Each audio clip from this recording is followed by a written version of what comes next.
Shalom, shalom, bien-aimés dans le Seigneur. Recevez la paix et la grâce de Dieu sur vous et dans vos entreprises, dans tout ce que vous faites, et que Dieu vous bénisse. Et bienvenue encore à tous sur notre page pour notre instant réflexion biblique. Et donc, notre réflexion biblique d'aujourd'hui va se porter sur le livre de Matthieu, au chapitre 2, à partir du verset 13 jusqu'au verset 23. Et moi, c'est l'apôtre Rodriguez, votre serviteur. Que Dieu vous bénisse. Et nous allons donc prier et recommander notre moment entre les mains du Seigneur. Éternel Dieu Tout-Puissant, nous prions, nous bénissons ton nom parce que tu es Dieu. Seigneur, nous déclarons par la puissance de ton esprit que tout esprit humain se soumette à ta puissance. Nous déclarons par ta puissance que toute intelligence obscurcie soit dégagée, Seigneur, de tout ombre, afin d'être éclairée par la lumière de ta parole. Seigneur Dieu de gloire, nous prions que tout cœur fermé s'ouvre à la puissance de ton esprit par les profondeurs de ta parole. Seigneur éternel, viens nous parler de toi. Viens, Seigneur, nous fais comprendre, Seigneur de gloire, ce que tu fais, ce que tu veux, ce que tu enseignes dans ta parole, par ta parole et pour ta gloire. Seigneur, viens, ô Dieu de gloire, dispose les cœurs, dispose les vies, dispose les âmes, dispose les esprits. Et Seigneur, permets que nous puissions profiter de ce moment dans ta présence au nom de Jésus. Amen. Et donc, nous bénissons le nom du Seigneur. Et dans ce passage-là, nous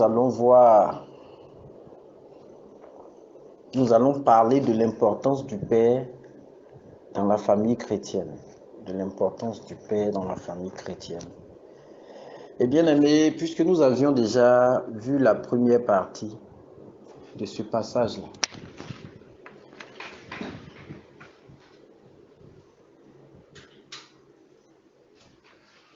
nous avions déjà vu la première partie de ce passage-là. Nous avions parlé de la naissance du Seigneur et des situations qui ont encadré sa naissance. Aujourd'hui, nous allons continuer, donc je lis la parole de Dieu. La Bible déclare dans le livre de Matthieu, chapitre 2, à partir du verset 13, quand les sages sont partis, l'ange du Seigneur se montre à Joseph dans un rêve.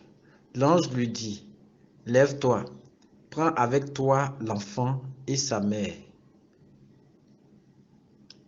Pars vite pour l'Égypte, reste là-bas, je te dirai quand tu dois revenir. » En effet, Hérode va chercher l'enfant pour le faire mourir.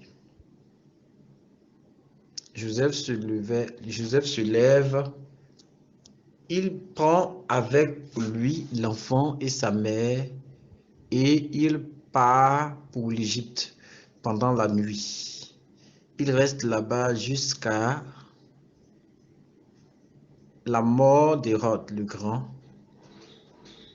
Ainsi se réalise ce que le prophète a dit de la part du Seigneur. J'ai appelé mon fils à sortir d'Égypte. Et donc c'est la première partie que nous allons essayer de comprendre ici. Donc du verset 13 jusqu'au verset 15. Bien aimé, Dans les épisodes qui ont précédé cet instant, et quand nous avons parlé de la première partie, la naissance de Jésus, nous avons essayé d'expliquer pourquoi est-ce que Marie est devenue mère de Jésus. Et donc, c'est cette circonstance-là, le moment où l'Esprit de Dieu s'est révélé à Marie, c'était pour lui dire qu'elle allait porter l'enfant pour ne pas qu'elle soit désorientée. Mais à partir de ce moment-là, après cet instant où l'ange s'est révélé à Marie, Dieu a traité plus avec Joseph, puisque comme nous le disions, celui qui est la lignée de David et donc qui est bénéficié ou qui devait bénéficier ou qui doit bénéficier de l'alliance, c'est Joseph.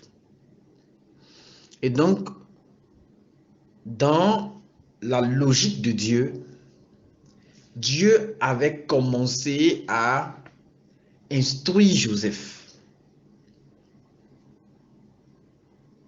Dieu avait commencé à instruire Joseph quant à ce qui était sa responsabilité. Et donc, c'est dans cette logique-là que Joseph devait prendre l'enfant, devait s'occuper de l'enfant. Joseph était responsable de l'enfant, puisque l'enfant était fragile, l'enfant était encore enfant et n'avait pas la capacité de prendre autorité ou de décider ou de réfléchir. Et donc, le temps que l'enfant est enfant, la Bible déclare qu'il est soumis aux parents, il est confié aux parents. Et donc, dans une famille chrétienne, celui à qui Dieu confie les responsabilités, ce n'est pas la femme, c'est l'homme. Celui à qui Dieu parle quand il est question de la sécurité des enfants, quand il est question de la protection des enfants, ce n'est pas la mère, c'est le père. La mère a seulement le privilège, la mère chrétienne, je précise, a le privilège de savoir la destinée de son enfant. Quand elle prie pour son enfant, quand elle prie pour la grossesse, Dieu lui parle de l'enfant.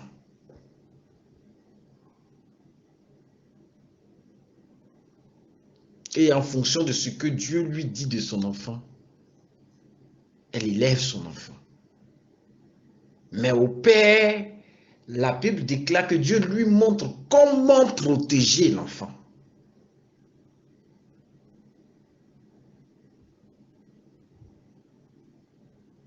Alors c'est le père qui doit décider de quand la famille doit bouger, de quand la famille doit déménager, de quand la famille doit rester dans une maison. C'est le père qui doit décider de quand il faut partir dans une ville, quand il faut rester là où on est. Et bien entendu, selon l'orientation de l'Esprit de Dieu.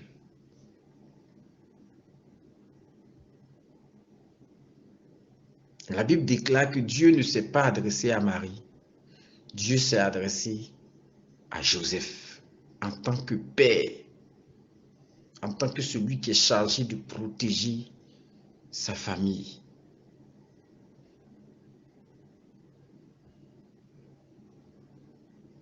Mais ce faisant, nous pouvons dire avec certitude que c'est parce que Joseph a fait une relation avec Dieu. Joseph avait une intimité avec Dieu. Joseph avait une vie, une histoire avec le Seigneur.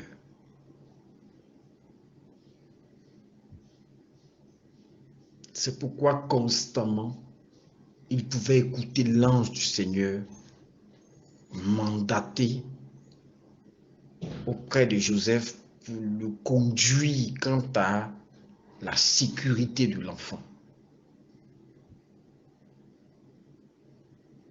Bien-aimé, dans ta famille, tu es un Joseph. Dans ta famille, si tu es père, tu es un Joseph. Si tu as pu connaître le Seigneur aujourd'hui, c'est parce que ton père était un Joseph.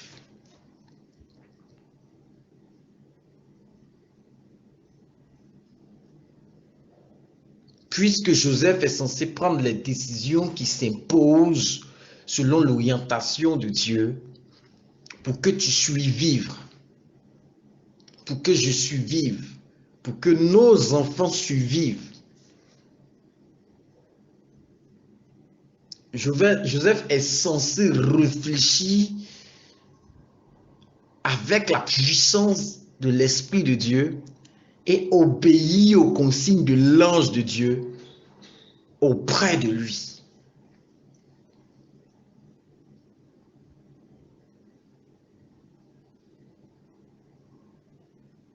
Pour ta famille, tu es Joseph. Bien-aimé, nous ne devons pas ignorer que Joseph, c'est un visionnaire.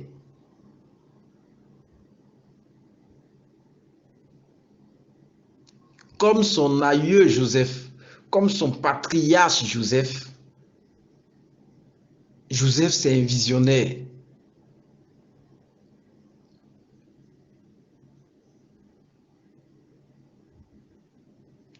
Et il n'y a qu'au visionnaire que Dieu se révèle.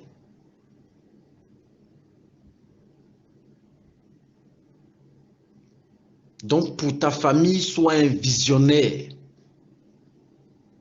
Reste en contact avec l'Esprit de Dieu. Connecte-toi à l'Esprit de Dieu. Car si en tant que père, tu n'es pas connecté à l'Esprit de Dieu, ta famille est perdue, tes enfants sont perdus. Bien-aimé, tout le monde peut rentrer chez toi et se servir dans ta maison, comme on se sert dans un poulailler. Tout le monde peut utiliser tes enfants pour n'importe quel sacrifice, pour n'importe quel rituel, envoyer n'importe quelle malédiction dans ta maison qui va atteindre ta maison. Mais quand tu es un Joseph, Dieu te montre comment sauver tes enfants. Ce n'est pas à ta femme que Dieu doit parler, c'est à toi. Quand tu es un Joseph, Dieu te montre comment sauver tes enfants.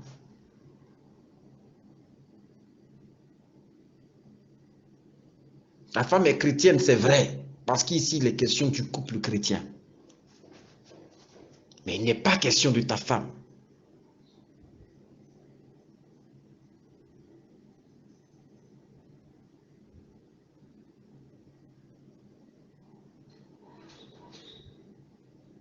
Parce que la même révélation que Marie a reçue au sujet de la destinée de Jésus, Joseph l'a reçue. Mais avec Marie, Dieu s'est arrêté à la révélation. Mais Joseph a la possibilité, a l'autorité, la compétence nécessaire, le devoir de protéger ses enfants et de conduire ses enfants à rentrer dans la promesse. De conduire ses enfants à rentrer dans la promesse. Ne laisse pas ta femme diriger ta maison. Prends tes responsabilités, toi qui es l'homme de la maison. Prends tes responsabilités, toi qui es l'homme de la maison. Parce que c'est avec toi que Dieu traite. De sorte que ce que ta femme viendra te dire pour ce qui concerne ta maison soit une confirmation. Mais pour la destinée de tes enfants, pour la survie de tes enfants, reste connecté à Dieu.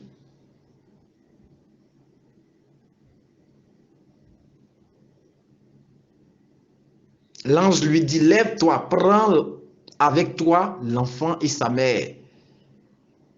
C'est Joseph qui doit les prendre et partir avec eux.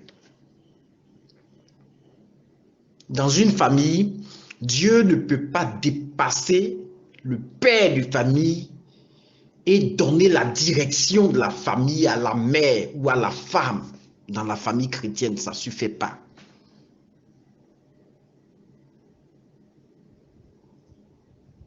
Ça ne se fait pas. C'est pourquoi la Bible déclare que la femme doit se soumettre à l'homme.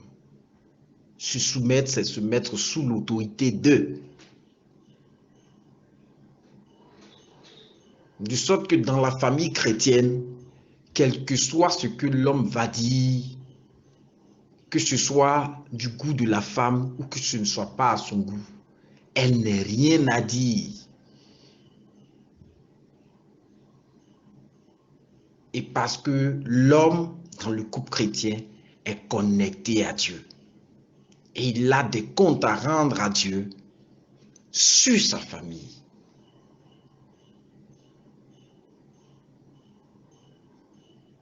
Et c'est pourquoi quand dans le jardin d'Éden, Adam a dit à Dieu que c'est la femme, Dieu s'est énervé contre Adam.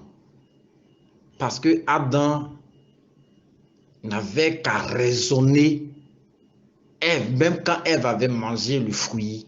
Mais Adam devait réprimander. Adam devait vraiment se mettre en colère contre Ève. Pour qu'elle puisse comprendre la gravité de ce qu'elle avait fait. Mais au lieu de le faire, il a préféré manger le fruit que sa femme lui tendait parce qu'il se disait que c'était par amour certainement qu'il le faisait. L'amour, c'est pas ça. Dans le couple chrétien, l'amour de Dieu ne doit pas mener le couple à désobéir. Ou plutôt, l'amour dans le couple ne doit pas amener le couple à désobéir à Dieu. L'amour ne doit pas permettre que l'homme de la maison perde sa lucidité. Parce que j'aime ma femme, je la suis dans tout ce qu'elle dit, pour ne pas la contrarier. Parce que j'aime ma femme, je sais que ce qu'elle fait, c'est pas bon, mais non. La responsabilité dans le couple chrétien, c'est l'homme qui l'a. Même si aujourd'hui, le monde est en train de devenir quelque chose où on nous parle d'émancipation, de droit à 50%, bien aimé, c'est pour les païens. Quand le monde devient légitimé dans l'Église, l'Église perd ses repères. Laissons les païens avec leurs problèmes.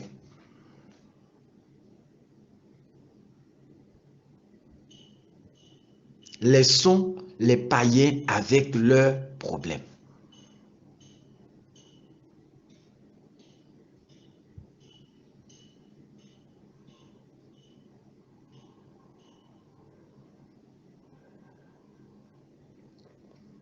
Aujourd'hui, nous avons déporté cette histoire d'émancipation dans le couple chrétien.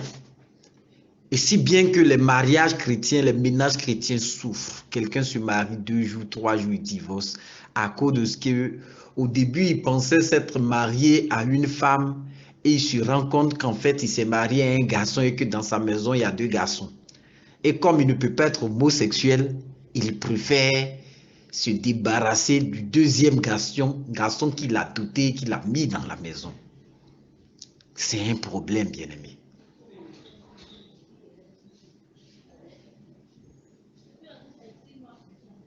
C'est un problème. Ça ne peut pas aller comme ça. Ça, c'est le monde. Ce n'est pas le mariage chrétien. Ce n'est pas le couple chrétien.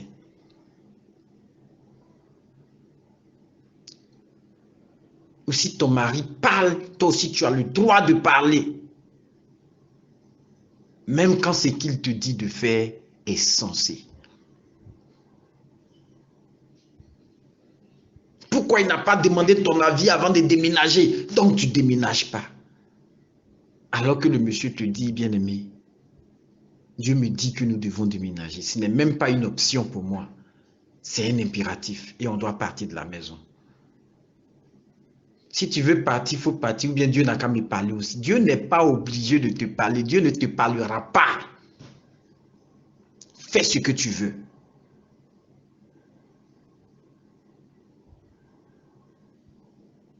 Pourquoi toujours c'est toi que je dois suivre? C'est toi seulement que Dieu parle. C'est à toi seulement que Dieu parle. Bien-aimé, c'est à ton mari seulement que Dieu parle. Et puis point. Suis-le. Suis-le. Si vous êtes chrétien, suis ton mari.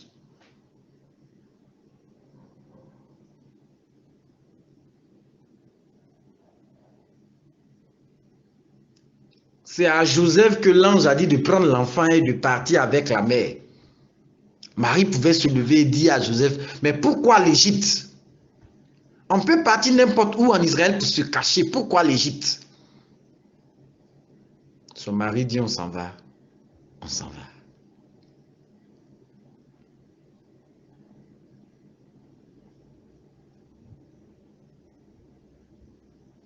C'est ton mari qui doit protéger la maison, c'est-à-dire toi y compris.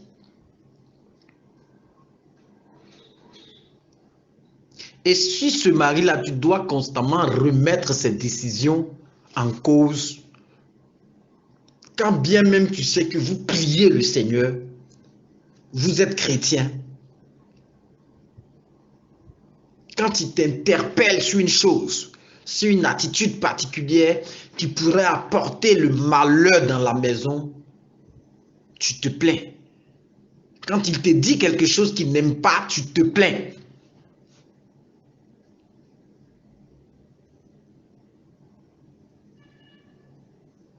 Quand la sœur a eu un mari trop spirituel, elle pense que c'est une faiblesse de la part du mari que d'être chrétien. Bien-aimé, ce n'est pas une faiblesse.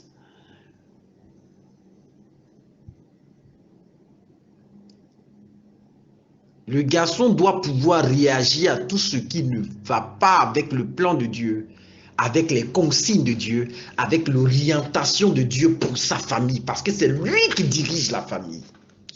Il n'y a pas deux chefs dans la famille chrétienne. Il n'y en a pas.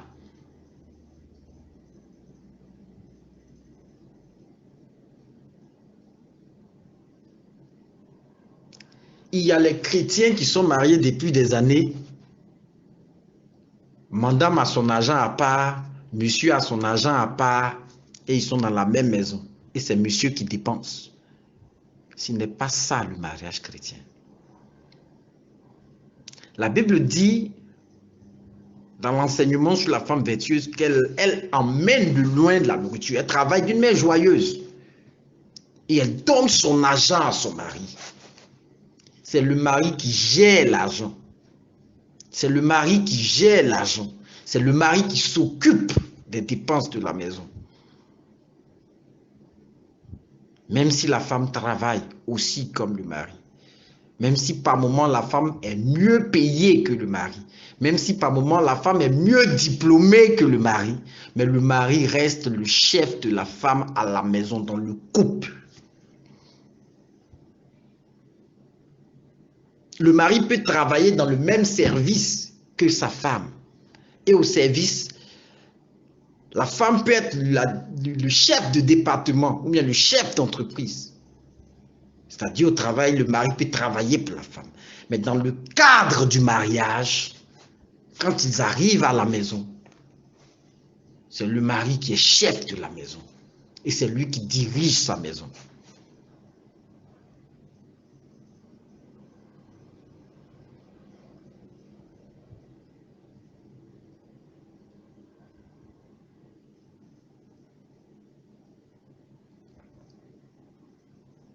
Bien-aimé, c'est Joseph qui doit prendre l'enfant et partir avec sa femme en Égypte. Et il doit rester là-bas jusqu'à ce que Dieu lui dise quand il doit revenir. Ça veut dire que même quand ils seront en Égypte là-bas,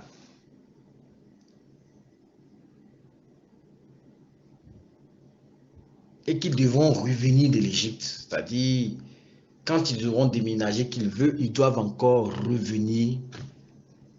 C'est à Joseph encore que l'ange ira parler. Ce n'est pas à Marie. C'est à Joseph encore que l'ange ira parler. Ce n'est même pas à Marie.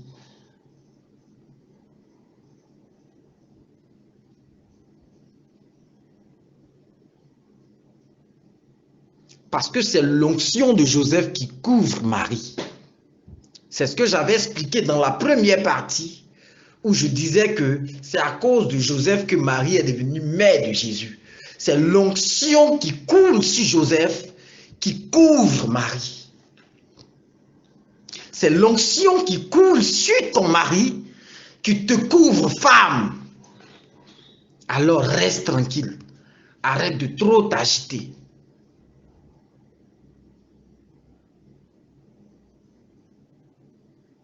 Parce que si tu sors de la couverture de ton mari, tu vas mourir. Et si nous sommes dans le cadre d'une famille chrétienne, tu vas mourir. Tu ne vas même pas entraîner le monsieur dans le péché, tu vas mourir. C'est pourquoi nous remarquons souvent dans des familles chrétiennes où les gens s'aiment, la femme meurt bizarrement.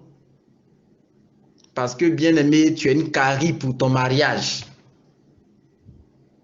Tu es une grande rebelle. Tu as un gros problème pour le plan de Dieu dans ta famille. Et à cause de toi, Dieu ne peut pas bénir ta famille, bénir ton mari, bénir tes enfants. Et quand c'est comme ça, tu vas mourir. Bien-aimé, si tu ne respectes pas ton mari, toi qui es chrétienne, si tu ne te soumets pas à ton mari, toi qui pries Jésus-Christ de Nazareth, tu vas mourir. Et ton mari va se remarier.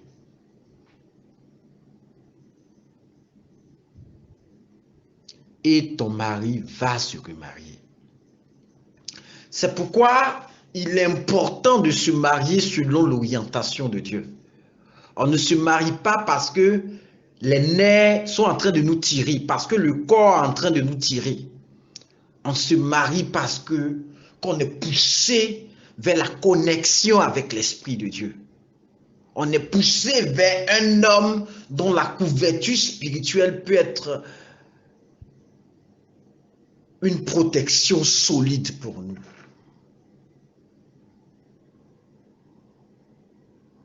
Et c'est pourquoi souvent quand les sœurs vont se marier à un frère païen et qu'on parle, les gens trouvent que non, les sœurs sont dans l'église, personne ne les marie. Non, ne va pas te suicider parce que tu veux à tout prix te marier. Parce qu'il y a des mariages qui sont des suicides. Et quand tu descends dedans, tu ne sais plus comment en sortir. Et ton enfer commence déjà sur la terre. Il peut arriver des situations où pendant que tu t'en vas marier, le frère, il est païen, mais sur sa vie, il y a une destinée prophétique de Dieu qui va faire qu'il va devenir chrétien par la suite et il va devenir chrétien d'impact. Et Dieu, le sachant, l'envoie vers toi pour que tu puisses te marier à lui et que plus tard, ta bonne attitude fait éveille l'alliance de Dieu dans sa vie pour couvrir ta vie. C'est pourquoi, par moment, la sœur peut marier un païen. Si c'est venu de Dieu, parce qu'il sait, si Dieu il fait, lui qui dit que tu ne dois pas marier un païen, il sait ce qu'il fait. Pour que plus tard, ton mari devienne chrétien. Et j'ai des témoignages comme ça que j'ai vus. Où des gens qui n'étaient pas chrétiens étaient mariés à des païens. Et la femme est devenue chrétienne et après l'homme est devenu chrétien. Ou bien l'homme est devenu chrétien, après la femme est devenue chrétienne. Où la sœur était chrétienne, elle a marié un païen parce que c'était le plan de Dieu. Après, le frère est devenu chrétien.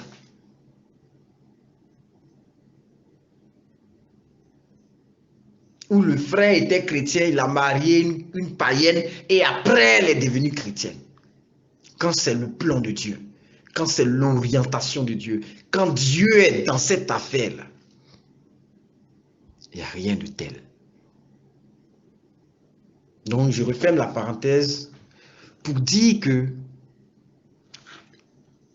la responsabilité de l'homme est très très grande dans la famille chrétienne. Parce que c'est à Dieu, et plutôt c'est à l'homme que Dieu parle de la destinée de la famille.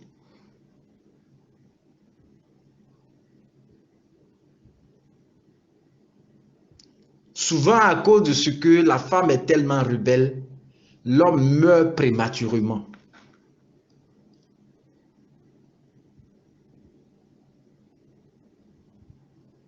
Ok, je referme la parenthèse, comme je le disais tantôt. Il est important que nous comprenions cela. Si tu es chrétien, que tu as marié une chrétienne, assure-toi, toi femme, que ton mari soit dans la présence de Dieu.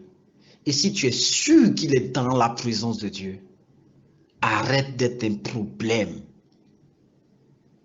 pour le gouvernement qu'il doit exercer dans la famille.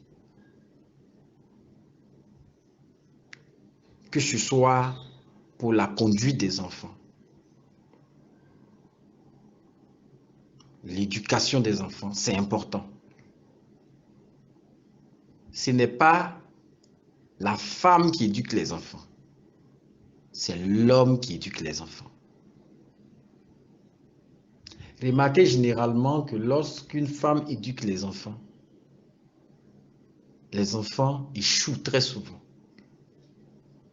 Parce que la femme n'a pas la carrure de diriger, ou la carrure pour diriger. Elle a la carrure pour soutenir l'homme, afin que l'homme dirige.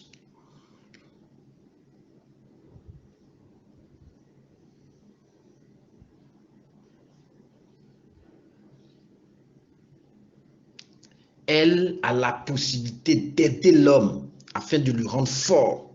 Et quand l'homme est fort, il dirige sa maison. Mais ce n'est pas la femme qui doit prendre des décisions en ce qui concerne la vie des enfants.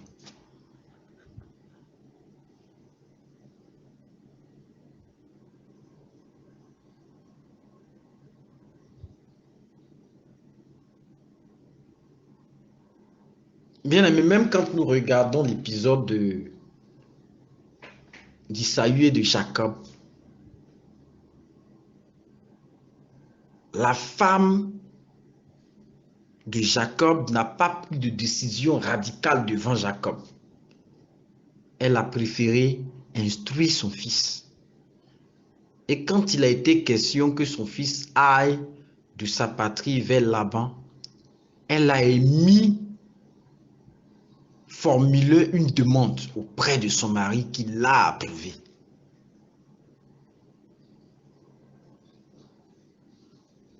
Si bien que qu'Isaac avait fini par punir Jacob avant qu'il parte. Ce n'était pas sa femme qui avait béni Jacob seulement, mais c'était la bénédiction du père qui avait accompagné le fils. C'est pourquoi le Dieu d'Isaac a été tout le temps avec Jacob, tout le temps de son voyage. Au point que plus tard, ce Dieu-là s'est révélé à lui à plusieurs manières, ne pas dire à plusieurs reprises.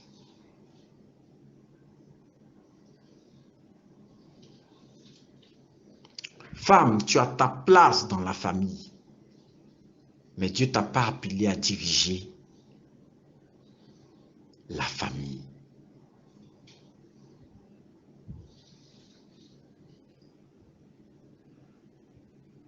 Et c'est pourquoi c'est compliqué pour des enfants qui ont perdu leur père tôt et qui n'ont pas grandi dans un environnement où il y avait une figure paternelle de pouvoir comprendre certaines choses de la vie.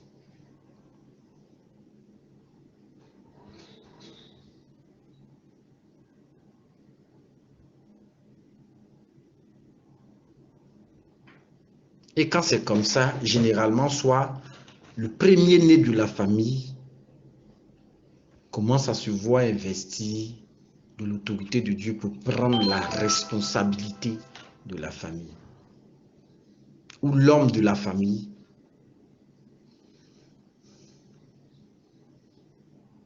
ou l'enfant,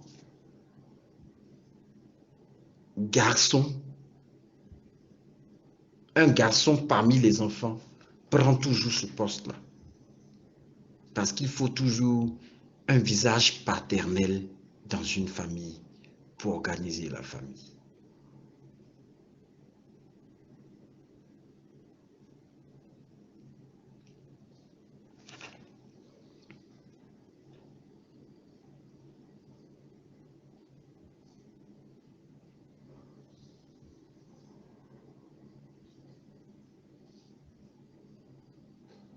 Alors, la deuxième chose qui va nous intéresser dans cette histoire, c'est quand Dieu dit à l'enfant, à Joseph, de retourner en Égypte avec l'enfant. Pourquoi l'Égypte? Or, l'Égypte a été toujours vue comme la terre de péché, la terre d'abomination, le monde. Mais bien aimé, à un moment de la vie de l'enfant, après la naissance de l'enfant, il faut que l'enfant se confonde au monde pour sa propre sécurité. C'est ce que la Bible enseigne ici. Après la naissance de l'enfant, il faut que l'enfant se confonde au monde. Ici, cette confusion dans le monde, c'est quoi? Il faut que l'enfant soit un enfant ordinaire, qu'il aille à l'école, qu'il apprenne à lire, qu'il apprenne les choses, à recevoir l'éducation basique. Il n'y a pas une éducation pour le monde et il n'y a pas une éducation pour les chrétiens. Or, quand l'enfant apprend les bases de la société humaine, il est ordinaire. Et comme il est un enfant ordinaire, parmi tant d'autres enfants ordinaires, il est difficile pour un traqueur de le repérer. Même quand le traqueur sait qu'il y a un enfant exceptionnel qui va arriver par la suite des temps, ou un homme exceptionnel qui va arriver par la suite des temps contre lui, contre son autorité, contre sa dynastie, ou contre son règne, mais tant que cet enfant-là sera ordinaire, il n'a rien pour le différencier d'un autre enfant.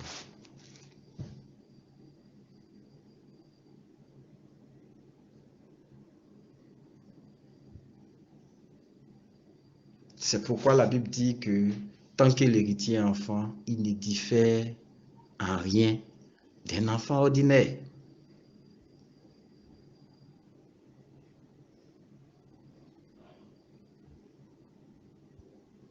Donc, quand ton enfant est enfant, il faut que l'enfant comprenne son environnement. Il faut que l'enfant comprenne son époque. Il faut que l'enfant sache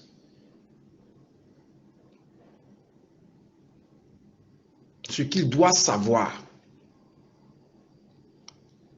Ça ne veut pas dire qu'il faut que l'enfant ait des portables, qu'il commence à regarder la pornographie ou que l'enfant est... Non, ça ne veut pas dire ça. Mais au moins, l'enfant doit avoir ce qui est la norme de la société, ce qui est normal, ce qui est correct, savoir avoir le droit à l'éducation, le droit à la protection, le droit à la liberté. Vraiment, tous les droits qui sont des droits fondamentaux.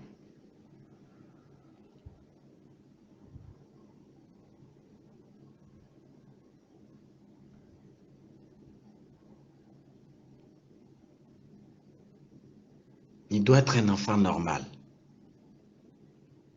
Alors la Bible déclare que puisque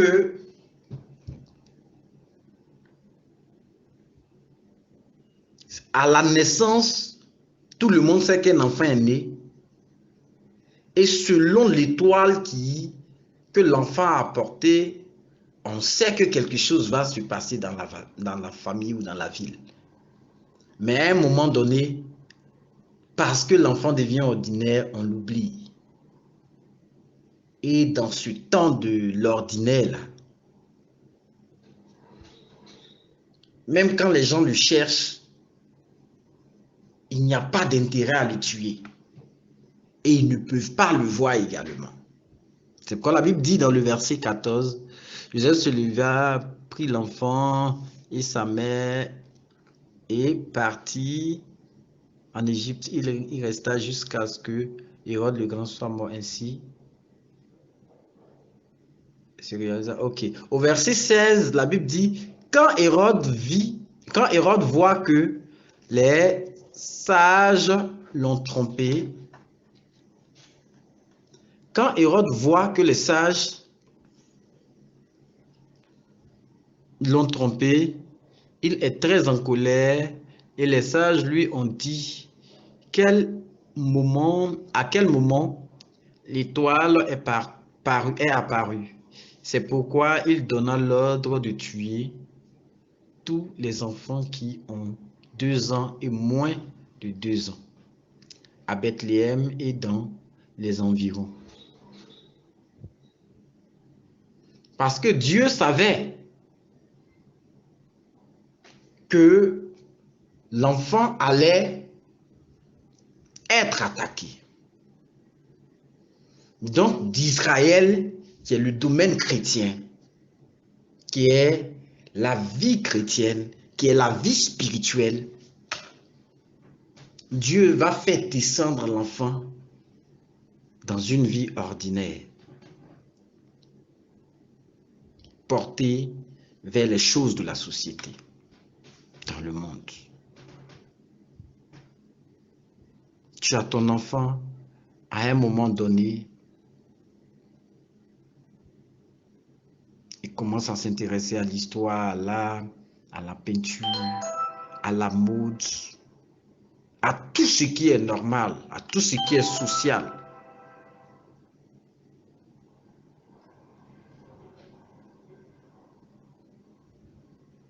Pendant ce temps, Satan cherche quelqu'un qui va impacter spirituellement.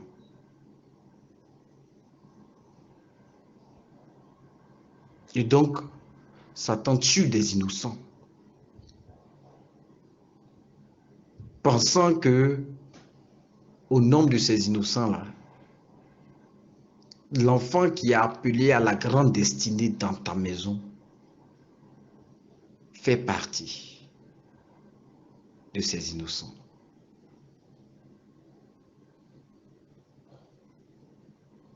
Mais c'est le père qui sait où l'enfant est.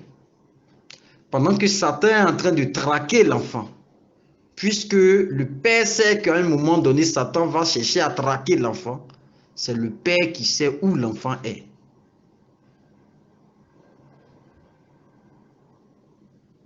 Parce que la cachette de l'enfant, c'est à lui que Dieu a dit. Alors la Bible déclare qu'après ce temps-là,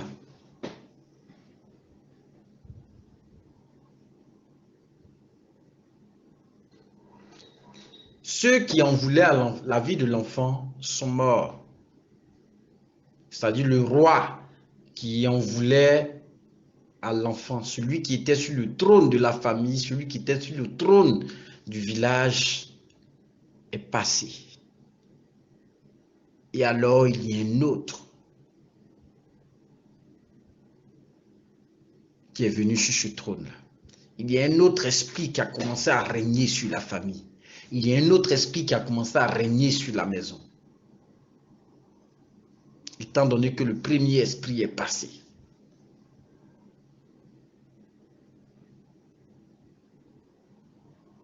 Alors, comme lui n'a aucune information sur l'enfant, il ne savait rien au sujet d'un enfant qui devait naître et qui devait occuper un trône.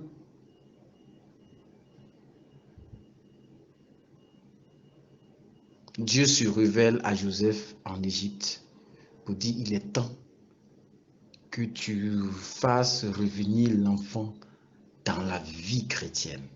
Il est temps que tu commences à enseigner les choses de Dieu à l'enfant. Il est temps que tu commences à instruire l'enfant au sujet de Dieu. Et donc, en ce moment-là, le père de la famille doit être censé présenter Dieu à l'enfant et donner une culture biblique, une culture chrétienne à l'enfant. Parce que c'est cette culture chrétienne-là qui fera que l'enfant sera investi dans sa destinée prophétique.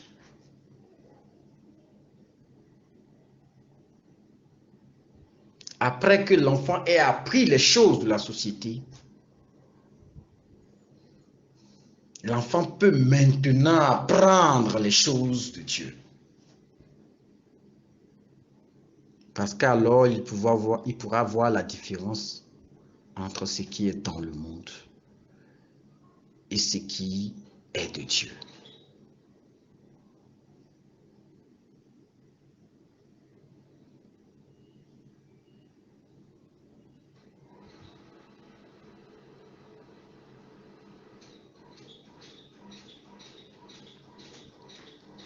Apprendre ce qui est socialement correct ou légal n'est pas vivre dans le péché. Et donc, quand l'enfant a appris tout ce qu'il a appris dans le monde et qu'il doit apprendre les choses de Dieu, il comprend mieux la vie chrétienne. Il comprend mieux la vie chrétienne. Et le père doit être là pour lui enseigner ces choses-là. Le père doit être là pour lui faire comprendre ces choses-là.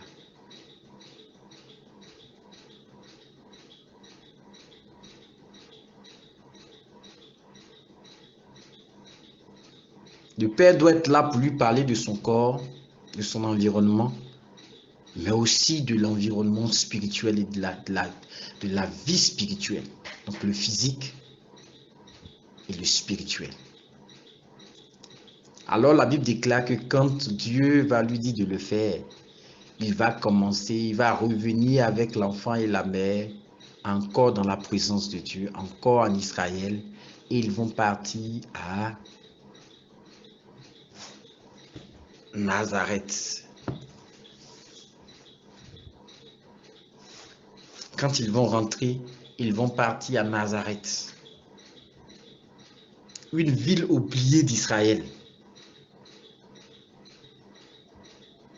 Là-bas encore, ils étaient cachés, c'est-à-dire ils étaient chrétiens, mais pas des chrétiens d'influence ou qui influençaient la vie chrétienne. Mais dans cette cachette, dans la présence de Dieu, l'enfant apprenait les choses de Dieu. L'enfant apprenait les choses de Dieu. L'enfant apprenait les choses de Dieu.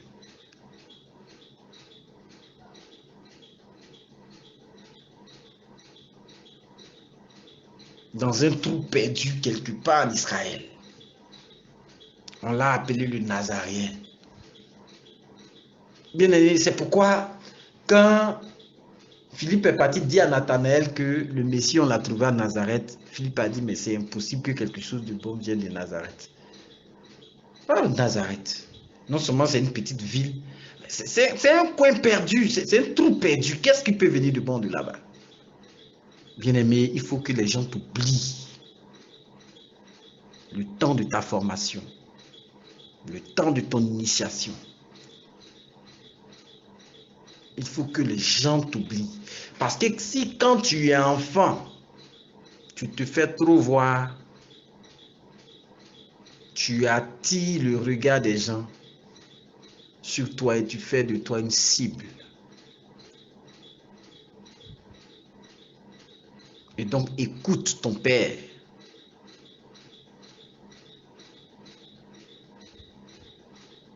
Qui est Joseph et qui doit t'enseigner à quel moment il faut t'intéresser aux choses de Dieu et de manière progressive pour que ce ne soit pas comme tu veux, mais comme Dieu veut, comme Dieu fait.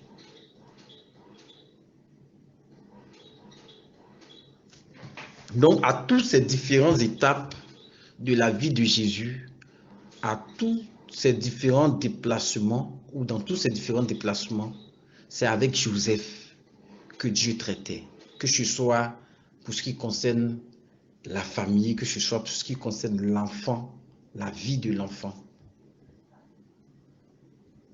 que ce soit l'éducation au sujet des choses terrestres, que ce soit l'éducation au sujet des choses spirituelles. C'est le père qui est censé former, éduquer et informer l'enfant.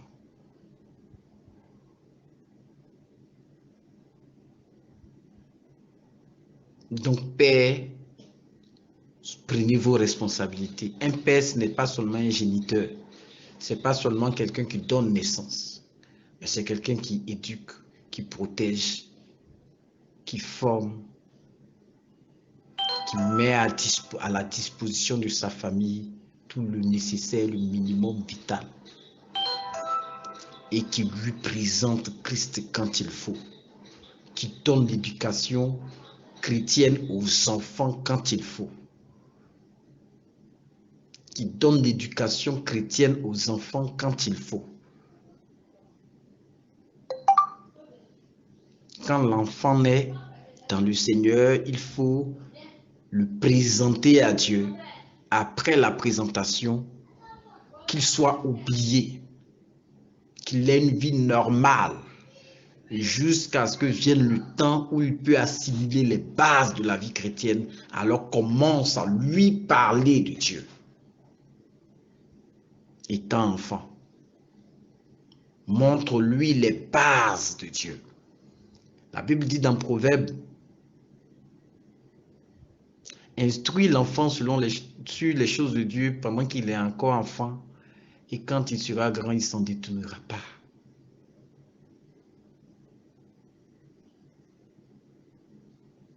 Pendant qu'il est encore petit, montre-lui les voies du Seigneur ou les voies du Seigneur.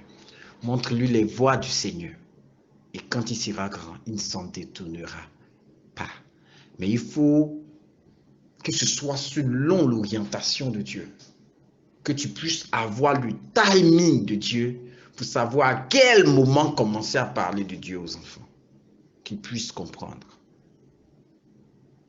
Donc que Dieu nous bénisse. Nous sommes des pères. Nous devons prendre soin de nos familles. Nous devons prendre notre responsabilité parce que nous sommes l'oreille à laquelle Dieu parle dans nos familles. Et nos femmes sont les relais de ce que Dieu nous a dit. Nos femmes sont les relais de ce que Dieu nous a dit. C'est pourquoi Ève a dit au serpent, Adam a dit que Dieu a dit. Et c'est comme ça que ça doit se passer. Donc que Dieu nous bénisse, qu'il nous fortifie et qu'il nous aide à protéger nos familles, à protéger nos maisons, à protéger nos enfants. Au nom de Jésus-Christ Nazareth. Amen. Éternel Dieu Tout-Puissant, merci pour cet instant. Merci pour cette exhortation. Merci pour cette réflexion. Père Tout-Puissant, permets qu'elle puisse produire la vie sur tous ceux qui l'entendront. Permets, Seigneur de gloire, que ta grâce nous fortifie. Permets que dans cette marche chrétienne, nous puissions aller de l'avant. et nous puissions rester attachés à toi pour la gloire de ton nom. Au nom de Jésus. Amen.